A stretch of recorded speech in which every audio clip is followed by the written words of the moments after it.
ಸ್ನೇಹಿತರೆ ನಮಸ್ಕಾರ. ನೋಡಿ ಸ್ನೇಹಿತರೆ, ಇದೇ ತಿಂಗಳು ಅಕ್ಟೋಬರ್ 4ನೇ ತಾರೀಕಿನಿಂದ ಅಗ್ನಿಶಾಮಕ ಹುದ್ದೆಗಳಿಗೆ ಅರ್ಜಿ ಪ್ರಾರಂಭ ಆಗ್ತಾ ಇದೆ. LDC ಅಂದ್ರೆ ಲೋವರ್ ಡಿವಿಷನ್ ಕ್ಲರ್ಕ್ ಹುದ್ದೆಗಳಿಗೆ ಅರ್ಜಿ ಸ್ಟಾರ್ಟ್ ಆಗ್ತಾ ಇದೆ. ಅಷ್ಟೇ ಅಲ್ಲ, ವಾಸರ್ಮ್ಯಾನ್ ಹುದ್ದೆಗಳಿಗೆ ಅರ್ಜಿ ಸ್ಟಾರ್ಟ್ ಆಗ್ತಾ ಇದೆ. ಅದ ನಂತರ ಇಷ್ಟೇ ಪೋಸ್ಟ್ ಅಲ್ಲ, ಇನ್ನು ಹಲವಾರು ಪೋಸ್ಟ್ಗಳಿಗೆ ನೇಮಕಾತಿಗಳು ಪ್ರಾರಂಭ ಆಗ್ತಾ ಇದೆ. ಯಾವ ದಿನಾಂಕ ಹೇಳಿ? 4 ಅಕ್ಟೋಬರ್ 2025 ಇದು ಪ್ರಾರಂಭ ದಿನಾಂಕ ಆಗಿರತ್ತ. ಈ ಒಂದು ಅಧಿಸೂಚನೆ ಪ್ರಕಾರ ನೋಡಿ, ಇಲ್ಲಿ ಖಾಲಿರುವಂತ ಸಂಸ್ಥೆ ಹೆಸರು. ಈ ಒಂದು ಸಂಸ್ಥೆಯಲ್ಲಿ ಅರ್ಜಿಯನ್ನ ಕರೆದಿದ್ದಾರೆ. Director general of electronicals and mechanical engineers ನಲ್ಲಿ ನೇಮಕಾತಿ ಆಗ್ತಾ ಇದೆ. ಅಂದ್ರೆ ನಮ್ಮ ಒಂದು ಭಾರತೀಯ ಸೇನೆಯಲ್ಲಿ ಅರ್ಜಿ ಕರೆದಿದ್ದಾರೆ. ಈ ಒಂದು ಭಾರತೀಯ ಸೇನೆಯಲ್ಲಿ ಸುಮಾರು 194 ಪೋಸ್ಟ್ಗೆ ನೇಮಕಾತಿ ಆಗ್ತಾ ಇದೆ. ನೋಡಿ, ಈ ಒಂದು ಭಾರತೀಯ ಸೇನೆಯಲ್ಲಿ ₹1 ಕೂಡ ನಿಮಗೆ ಹತ್ತೋದಿಲ್ಲ. ಏನಾದ್ರೂ ಅರ್ಜಿ ಶುಲ್ಕ ಹತ್ತತ್ತಾ? ಅದು ಇಲ್ಲ. ಲಂಚ ತಗೋತಾರ? ಅದು ಇಲ್ಲ. ನೇರವಾಗಿ ನೀವೇನು ಶ್ರಮ ಪಟ್ಟಿರ್ತಾರಲ್ಲ ಇಲ್ಲಿ ತನಕ ಪರೀಕ್ಷೆಯಲ್ಲಿ ಆ ಒಂದು 3 ತಾಸುಗಟ್ಟಲೆ, 3 ತಾಸಲ್ಲ, 1 ತಾಸುಗಟ್ಟಲೆ ನಿಮ್ಗೆ ಟೈಮ್ ಕೊಟ್ಟಿರ್ತಾರೆ. ಇಲ್ಲಿ ತನಕ ಏನೆಲ್ಲ ಓದಿದಿರಲ್ಲ ಆ ಒಂದು ಪರೀಕ್ಷೆ ಬರೆದ್ರೆ ಮುಗೀತು. ಅದರಲ್ಲಿ ಪಾಸ್ ಆತಂದ್ರೆ ಮುಗಿಯಿತು. ಮುಂದ್ಗಡೆ ಇರುವಂತ ಪ್ರೊಸೆಸಿಂಗು ಮುಂದ್ಗಡೆ ತಿಳಿಸ್ಕೊಡ್ತಾನೆ. ನೋಡಿ, ಪುರುಷ ಅಭ್ಯರ್ಥಿಗೆ ಇದೆಯಲ್ಲ, ನಿಮಗೆ 170 ಸೆಂಟಿಮೀಟರ್ ಹೈಟ್ ಇತ್ತಂದ್ರೆ ಅಪ್ಲಿಕೇಶನ್ ಅವಕಾಶ ಇರತ್ತೆ ಹಾಕೋದಕ್ಕೆ. ಅದೇ ನೀವೇನಾದ್ರೂ ಮಹಿಳಾ ಅಭ್ಯರ್ಥಿಗೆ 156ರಿಂದ 162, 63 ಅಥವಾ 65 ತನಕ ಅವಕಾಶ ಇರತ್ತೆ. ನೀವು ಅರ್ಜಿ ಸಲ್ಲಿಸೋದಕ್ಕೆ ಅವಕಾಶ ಇರತ್ತೆ. ನೋಡಿ, ಇದ್ರ ಬಗ್ಗೆ ಮಾಹಿತಿ ಇರತ್ತೆ A to Z ಅವರಿಗೆ. ವಿಡಿಯೋ ಕೊನೆತನಕ ನೋಡಿ ಸಂಪೂರ್ಣ ಮಾಹಿತಿ ಪಡ್ಕೋತೀರಾ. ಮತ್ತೆ ಈ ಒಂದು ಪ್ರಶಾಂತ್ ಅಕಾಡೆಮಿ ಚಾನಲ್ ಅನ್ನ ಯಾರು ಹೊಸದಾಗಿ ನೋಡಾತಿರಲ್ಲ ಸಬ್ಸ್ಕ್ರೈಬ್ ಮಾಡ್ಕೊಳ್ಳಿ. ತುಂಬಾ ಜನ ಸಬ್ಸ್ಕ್ರೈಬ್ ಮಾಡದೆ ನೋಡ್ತಾ ಇದ್ರ. ಯಾಕಂದ್ರೆ ಇದೇ ರೀತಿಯ ನಿಮಗೆ ಪ್ರಸ್ತುತದಲ್ಲಿ ನಡೀತಿರುವಂತ ಎಲ್ಲಾ ಒಂದು ಜಾಬ್ ಅಪ್ಡೇಟ್ ಬಗ್ಗೆ ನಿಮಗೆ ಮಾಹಿತಿ ಬಂದೇ ಬರತ್ತೆ. ಸಬ್ಸ್ಕ್ರೈಬ್ ಮಾಡ್ಕೊಳ್ಳಿ. ತುಂಬಾ ಈಸಿ ಪ್ರೊಸೆಸಿಂಗ್ ಇರತ್ತೆ. ಒಂದು ತೆಳಗಡೆ ರೆಡ್ ಕಲರ್ ನಲ್ಲಿ ಚೌಕ್ ಬಾಕ್ಸ್ ಇರತ್ತೆ, ಅದನ್ನ ಕ್ಲಿಕ್ ಮಾಡಿ ಮುಗಿಯಿತು. ಬನ್ನಿ ಸ್ನೇಹಿತರೆ, ಪೋಸ್ಟ್ ಬಗ್ಗೆ ಒಂದೊಂದಾಗಿ ತಿಳಿಸ್ಕೊಡೋದಕ್ಕೆ ಪ್ರಯತ್ನ ಮಾಡ್ತೇನೆ. ನೋಡಿ, ನಮ್ಮ ಒಂದು ಭಾರತೀಯ ಸೇನೆಯಲ್ಲಿ ನೇಮಕಾತಿಗೆ ಸ್ಟಾರ್ಟ್ ಆಗ್ತಾ ಇದೆ. ಇದೊಂದು ಖುಷಿ ವಿಚಾರ. ಇಲ್ಲಿ ಖಾಲಿರುವಂತ ಮೊದಲನೇ ಪೋಸ್ಟ್ ಲೋವರ್ ಡಿವಿಷನ್ ಕ್ಲರ್ಕ್ ಅಂತ ಹೇಳಿ ಇದಕ್ಕೆ ನೇಮಕಾತಿ ಆಗ್ತಾ ಇದೆ. ಫೈರ್ಮನ್ ಹುದ್ದೆಗೆ ನೇಮಕಾತಿ ಆಗ್ತಾ ಇದೆ. ವೆಹಿಕಲ್ ಮೆಕ್ಯಾನಿಕಲ್ಗೆ ನೇಮಕಾತಿ ಆಗ್ತಾ ಇದೆ. ಅದ ನಂತರ ಫಿಲ್ಟರ್ ಹುದ್ದೆಗಳಿಗೆ ನೇಮಕಾತಿ, ವೆಲ್ಡರ್ ಹುದ್ದೆಗಳಿಗೆ ನೇಮಕಾತಿ, ಟ್ರೇಡ್ಸ್ಮ್ಯಾನ್ ಹುದ್ದೆಗಳಿಗೆ ನೇಮಕಾತಿ, ವಾಸರ್ಮ್ಯಾನ್ ಹುದ್ದೆಗಳಿಗೆ ನೇಮಕಾತಿ, ಕುಕ್ ಹುದ್ದೆಗಳಿಗೆ ನೇಮಕಾತಿ. ಲೋವರ್ ಡಿವಿಷನ್ ಕ್ಲರ್ಕ್ದಲ್ಲೇ ಜಿಲ್ಲಾ ವೈಸು ಮತ್ತು ರಾಜ್ಯ ವೈಸ್ ಇರೋದ್ರಿಂದ ಆ ಒಂದು ರಾಜ್ಯದಲ್ಲಿ ನೇಮಕಾತಿಗೆ ಸಂಬಂಧಪಟ್ಟಂತೆ ಇರತ್ತೆ. ಇಲ್ಲಿ ನೋಡಿ, ನವದೆಹಲಿಯಲ್ಲಿ ಈಗೇನು ತಿಳಿಸ್ಕೊಟ್ಟಿನಲ್ಲ ಈ ಒಂದು ಟ್ರೇಡ್ಸ್ಮ್ಯಾನ್ ವರೆಗೆ, ಇದು ನವದೆಹಲಿಯಲ್ಲಿ ಖಾಲಿರುವಂತ ಪೋಸ್ಟ್. ಇದು ವರ್ಕ್ ಪ್ಲೇಸ್ ಆಗಿರತ್ತೆ. ಇನ್ನು ದೆಹಲಿಯಲ್ಲಿ ಖಾಲಿರೋದು ವಾಸರ್ಮ್ಯಾನ್ ಮತ್ತು ಕುಕ್ಕು 2 ಪೋಸ್ಟ್ ಇರತ್ತೆ. ಏನು ಜಮಲಾಬಾದದಲ್ಲಿ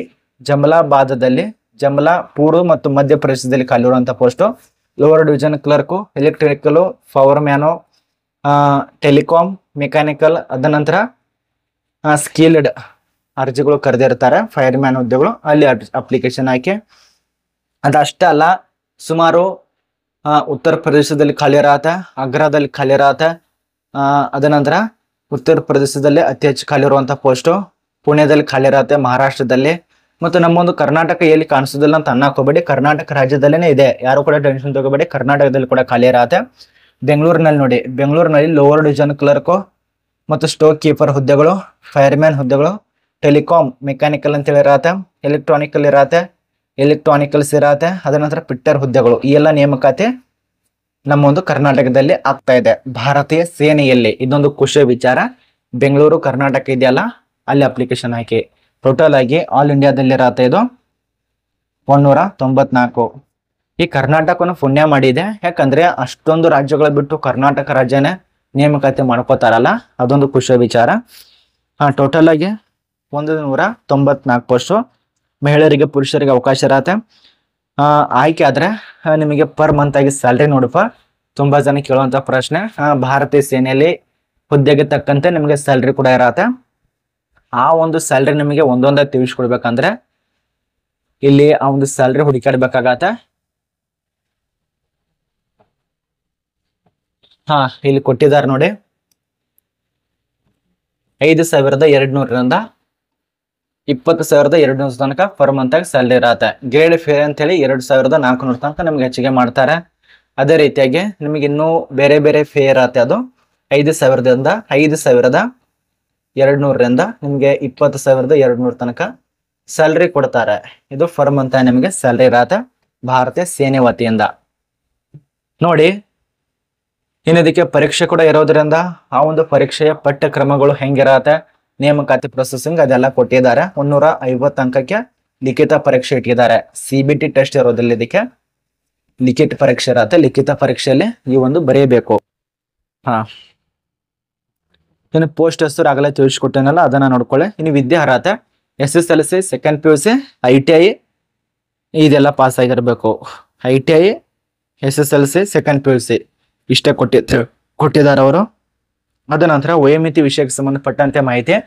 ನಿಮಗೆ ವಯೋಮಿತಿ ಈ ಒಂದು ನೇಮಕಾತಿ ಪ್ರಕಾರ 18 ವರ್ಷದಿಂದ 25 ವರ್ಷದ ತನಕ ಅವಕಾಶ ಕೊಟ್ಟಿದ್ದಾರೆ. 18ರಿಂದ 25 ವರ್ಷದ ತನಕ ಈ ಎಲ್ಲಾ ನೇಮಕಾತಿಗಳಿಗೆ ಭಾರತೀಯ ಸೇನೆ ವತಿಯಿಂದ ಕೊಟ್ಟಿರುವಂತದ್ದು.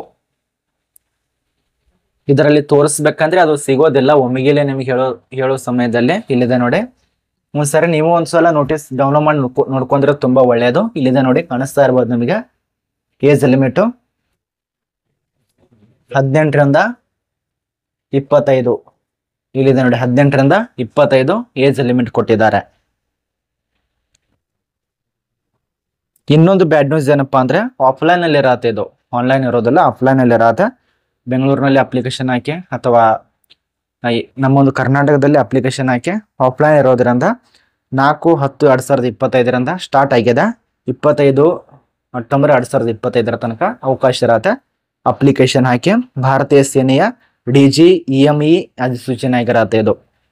ಮತ್ತು ಅರ್ಜಿ ಸಲ್ಲಿಸುವಂತ ವಿಳಾಸ ಪ್ರೊಸೆಸಿಂಗು ಎಲೆಕ್ಟ್ರಾನಿಕಲ್ಸ್ ಮತ್ತು ಮೆಕ್ಯಾನಿಕಲ್ ಇಂಜಿನಿಯರ್ಗಳ ನಿರ್ದೇಶನಾಲಯ ಆಯಾ ಘಟಕಗಳಂತ ಕೊಟ್ಟಿದ್ದಾರೆ. ಆ ಒಂದು ಘಟಕಗಳಿರತ್ತೆ. ಉದಾಹರಣೆಗೆ ನಮ್ಮ ಒಂದು ಕರ್ನಾಟಕ ಅಂತ ತಿಳ್ಕೊಳ್ಳಿ. ಈಗ ಆಯಾ ಘಟಕ ಅಂತ ಹೇಳಿದಾರಲ್ಲ ಅವರು, ನಿಮ್ಮ ಒಂದು ಟ್ರೈನಿಂಗ್ ಯಾವ ರೀತಿಯಾಗಿರತ್ತೆ ಅದೆಲ್ಲ ಕೊಟ್ಟಿದ್ದಾರೆ ಅವರು.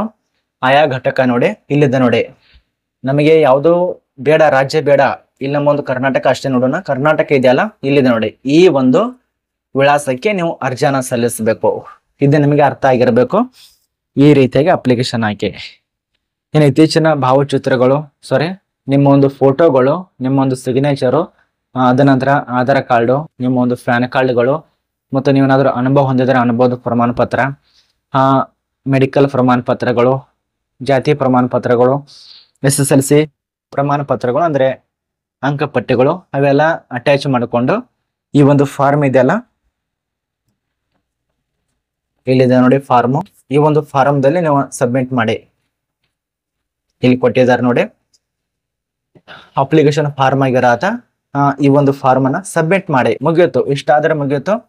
ನೀವು ಈ ಒಂದು ಪೋಸ್ಟ್ಗೆ ಜಾಯ್ನ್ ಆಗ್ತೀರಾ. ಜಾಯ್ನ್ ಆಗೋದಲ್ಲ, ನಿಮಗೆ ಡೈರೆಕ್ಟ್ ಆಗಿ ಮೊದಲಿಗೆ ಹಾಲ್ ಟಿಕೆಟ್ ಅನ್ನ ರಿಲೀಸ್ ಮಾಡ್ತಾರೆ.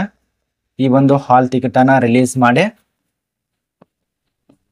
ಅದ ನಂತರ ನಿಮಗೆ ನೇಮಕಾತಿ ಪ್ರೊಸೆಸಿಂಗ್ ಅನ್ನ ಹೇಳಿ ಲಿಖಿತ ಪರೀಕ್ಷೆ ಇಟ್ಟು, ದೈಹಿಕ ಪರೀಕ್ಷೆ ಇಟ್ಟು, ಸಂದರ್ಶನ ಮೂಲಕವಾಗಿ ಆಯ್ಕೆ ಮಾಡ್ತಾರೆ. ಈ ರೀತಿಯಾಗಿರತ್ತೆ ಎಲ್ಲ ಒಂದು ಪ್ರೊಸೆಸಿಂಗು. ಇದು ನಿಮಗೆ ಅರ್ಥ ಆಗಿರಬೇಕು. ಏನೇ ಡೌಟ್ ಇತ್ತಂದ್ರೆ ಕಮೆಂಟ್ ಮಾಡಿ. ಯಾರ್ಯಾರು ಈ ಒಂದು ಪೋಸ್ಟ್ಗಳಿಗೆ ನೇಮಕಾತಿ ಆಗ್ತಾ ಇದೆ ಅಂತ ತುಂಬಾ ಜನ ಕಾಯ್ತಾ ಇದ್ದಾರೆ. ಯಾರು ಕೂಡ ಭಯಪಡಬೇಡಿ. ನಮ್ಮೊಂದು ಕರ್ನಾಟಕ ರಾಜ್ಯದಲ್ಲಿ ಕೆಲಸ ಇರತ್ತೆ. ಕರ್ನಾಟಕದ ಎಲ್ಲ ಒಂದು ಅಭ್ಯರ್ಥಿಗಳು ಅಪ್ಲಿಕೇಶನ್ ಹಾಕಿ